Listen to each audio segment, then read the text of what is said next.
പാല് കൊടുക്കുന്ന കാലമുണ്ട്. പാല് എപ്പോഴും നമ്മൾ പാലാണ് കുഞ്ഞുങ്ങൾക്ക് കൊടുക്കണത്.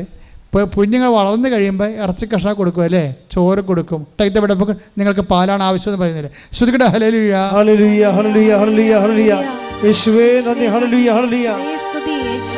ആരാധ്യനേ പരിശുദ്ധനേ പരമോന്നത യേശുവേ, അണിയുന്നു ഞാൻ തിരുമുൻപിലായി, അലിവോടെ എന്നെ നോക്കണമേ. ഹെബ്രായർ 5:12. ഹെബ്രായർ 5:12.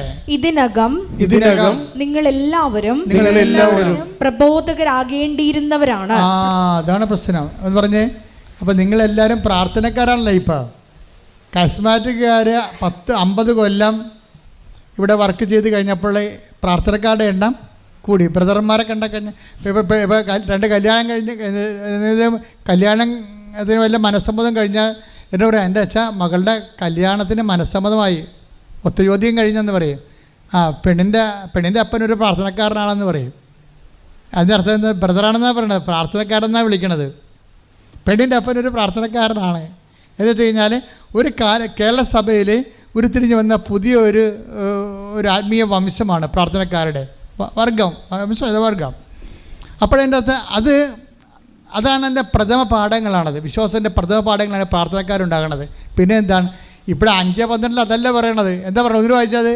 ഇതിനകം നിങ്ങളെല്ലാവരും പ്രബോധകരാകേണ്ടിയിരുന്നവരാണ്. അതാണ് പ്രശ്നം. അതായത് ഒരു വിഷയം വരുമ്പോഴേ ഉടനെ കൃപാസനത്തിൽ വന്ന് ബ്രദറിനെ കാണണം, സിസ്റ്ററിനെ കാണണം, അച്ഛനെ കാണണമെന്നല്ല പറയണത്. നിങ്ങളെ പരസ്പരം സങ്കീർത്തനങ്ങൾ കൊണ്ട് പ്രബോധിപ്പിക്കാൻ.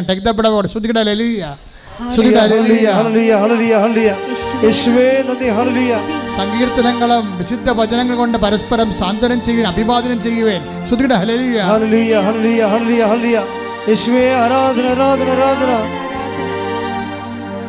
1 കൊരിന്തോസ് 14:26. 1 കൊരിന്തോസ് 14:26. നിങ്ങൾ സമ്മേളിക്കുമ്പോൾ ഒന്ന് പറഞ്ഞ നിങ്ങൾ സമ്മേളിക്കുമ്പോൾ ഓരോരുത്തർക്കും ഒരു സങ്കീർത്തനമോ സാരോപദേശമോ വെളിപാടോ ഭാഷയോ വ്യാഖ്യാനമോ ഉണ്ടായിരിക്കും. ഇവയെല്ലാം ആത്മീയോത്കർഷത്തിനായി ഉപയോഗപ്പെടുത്തുകയും ചെയ്യട്ടെ. കണ്ടില്ലേ? അപ്പോൾ ഒരു സങ്കടക്കാരൻ വന്നു കഴിഞ്ഞാൽ ഉടനെ നിങ്ങൾ പറയേണ്ടത് എന്താണ്? ഉടനെ അച്ഛന് കൃപാസനത്തിൽ പോകാൻ പറയും. കൃപാസനത്തിൽ പോകാൻ പറയേണ്ടെന്നല്ല പറയേണ്ടത്, നിങ്ങൾ വളരണമെന്നാണ് പറയണത്. എന്താ കാര്യം? നിങ്ങൾ ഇതിനകം ഹെബ്രായർ 5:12 എന്താ പറയണത്? ഇതിനകം നിങ്ങൾ പ്രബോധകരാകേണ്ടിയിരുന്നവരാണ്. അത് തന്നെയാണ് ഈ പറഞ്ഞ് വായിച്ചിരിക്കണം. ഇത് 1 കൊരിന്തോസ് ഇപ്പോൾ അപ്സം വായിച്ച വചനം ഏതാണ്? 1 കൊരിന്തോസ് 14:26. 1 കൊരിന്തോസ് 14:26. നിങ്ങൾ സമ്മേളിക്കുമ്പോൾ ഓരോരുത്തർക്കും ഒരു സങ്കീർത്തനമോ സാരോപദേശമോ വെളിപാടോ ഭാഷയോ വ്യാഖ്യാനമോ ഉണ്ടായിരിക്കട്ടെ. ഇവയെല്ലാം ആത്മീയോത്കർഷത്തിനായി ഉപയോഗപ്പെടുത്തുകയും ചെയ്യട്ടെ. ഇന്നിപ്പോഴ് ഉടമ്പടി എടുത്ത പലർക്കും വെളിപാടുണ്ട്. ഉടമ്പടി എടുത്ത പലർക്കും വചനങ്ങൾ അറിയാം. കാര്യം എല്ലാ ദിവസവും ഒരു വചനം വായിക്കുന്നുണ്ട്, വചനം കേൾക്കുന്നുണ്ട്. അപ്പോൾ ഞാൻ ആദ്യം പറഞ്ഞ സഹോദരി രാത്രി 2 മണി വരെ ഇരുന്നാണ് ഈ സാക്ഷ്യങ്ങൾ വചനം കേൾക്കണത്. അപ്പോൾ അങ്ങനെ പ്രാർത്ഥനയെ വ്യാപരിക്കുമ്പോൾ ഒരാളൊരു സങ്കടം പറഞ്ഞാൽ നമ്മൾ ഉടനെ അവരോട്, ഇപ്പം ഇന്നലെ ഒരു സാക്ഷ്യം ഞാൻ കേട്ടു. എന്താ പ്രശ്നം എന്ന് വെച്ച് കഴിഞ്ഞാൽ, അവൾ മാതാവിൻ്റെ മുമ്പ് നിൽക്കുകയാണ്. അവളുടെ മകള് എന്തോ പരീക്ഷയുടെ കാര്യത്തിന് ഭയങ്കരമായ സംഘർഷത്തിലാണ്. അപ്പോൾ ഉടനെ അവിടെ അമ്മ പറയും, 7 മാതാവ് കാണിക്കുന്നുണ്ട് മോളെ, 7-ാം തീയതി ആയിരിക്കും നിൻ്റെ കാര്യങ്ങൾ ചെയ്യുകയെന്ന് പറയും. അപ്പോൾ വെളിപാടല്ലേ അത്? ആ 7-ാം തീയതി 6-ാം തീയതി ആണെങ്കിൽ ആ പേപ്പർ വന്നെങ്കിലും അവൾ അഡ്മിഷൻ കിട്ടിയിരിക്കുന്നത് 7-ാം തീയതിയാണ് അമ്മ പറഞ്ഞ്.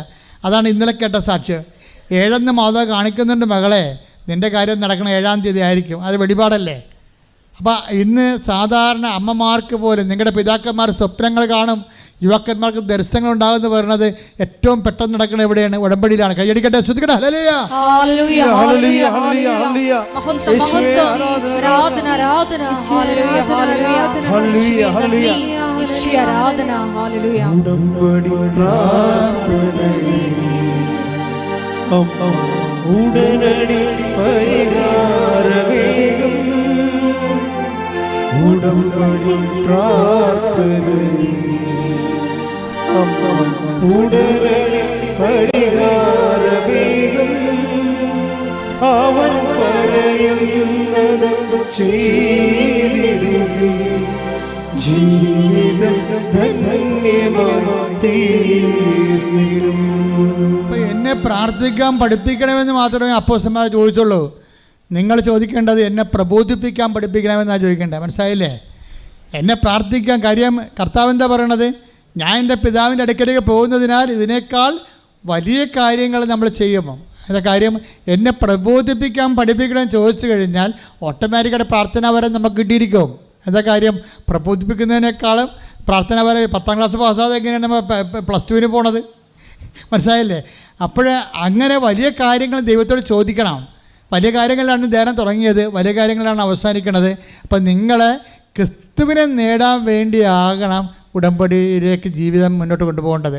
ക്രിസ്തു പ്രധാനപ്പെട്ട ഫോക്കൽ പോയിൻ്റായി കഴിഞ്ഞാൽ ബാക്കിയുള്ളെല്ലാം ദൈവം നിങ്ങൾക്ക് ചേർത്ത് നൽകുകയും നമ്മൾ ചെയ്യേണ്ട ജോലി ദൈവം നമുക്ക് വേണ്ടി ചെയ്യുകയും ചെയ്യും. ദൈവത്തിൻ്റെ ജോലി നമ്മൾ ചെയ്തുകൊണ്ട് നിത്യതയിലേക്ക് വിജയകരമായി പ്രവേശിക്കുകയും ചെയ്യും. കൈയടിച്ച് കത്താസ്വദിക്കട്ടെ.